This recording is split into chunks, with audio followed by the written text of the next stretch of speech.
When I was a child, my father bought the first telephone in our neighborhood.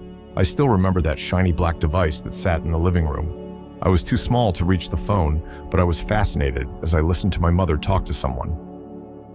One day, I discovered that inside that amazing object lived a kind person named Information Please.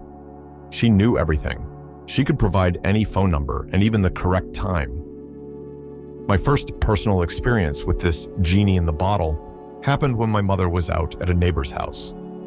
I was in the garage messing with the toolbox when I hit my finger with a hammer. The pain was terrible, but there was no reason to cry since there was no one at home to offer sympathy. I wandered around the house, sucking on my throbbing finger until I thought of the phone. I quickly went to the basement, grabbed a small ladder, placed it in front of the phone, and climbed up. I took the phone off the hook and put it to my ear. Someone answered, and I said, "Information, please." After a few clicks, a soft, clear voice responded, "Information." I said that I had hurt my finger, and the tears came easily now that I had an audience. She asked if my mother was at home, and I said no one was there. "Is it bleeding?" she asked. I said no, but it hurt a lot. She suggested that I get an ice cube and put it on my finger. After that day, I called Information Please for any reason.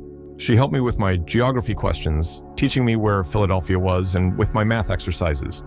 She even taught me that the little squirrel I brought from the woods should eat nuts and fruits. One day, my canary died, and I called Information Please to tell her what had happened. She listened and said the things one says to a child who is growing up, but I was inconsolable. I asked why birds that sing so beautifully and bring so much joy end up as a pile of feathers at the bottom of a cage.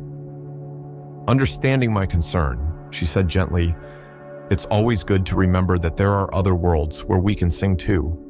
Somehow, that made me feel better. The next day, there I was again. "Information," said the familiar voice. "Do you know how to spell exception?"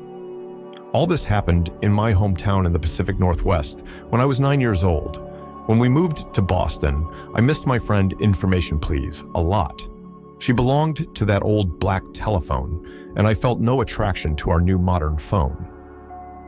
As I grew up, the memories of those childhood conversations never left my mind. Often, in moments of doubt, I would try to recapture the calm feeling of security I had at that time.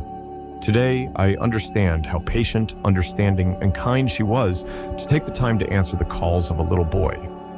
A few years later, when I was going to college, my plane had a layover in Seattle. I had about half an hour between flights. I spoke on the phone with my sister, who lived there, for 15 minutes. Without realizing it, I dialed the operator number of my hometown and asked for Information Please. Like a miracle, I heard the same clear, familiar voice saying, "Information." Without planning, I asked, "Do you know how to spell exception?" There was a long pause, and then came the soft reply, "I think your finger is healed by now."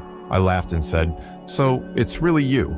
She replied, "You can't imagine how important you were to me at that time." I said, "I can imagine, and you don't know how much those calls meant to me.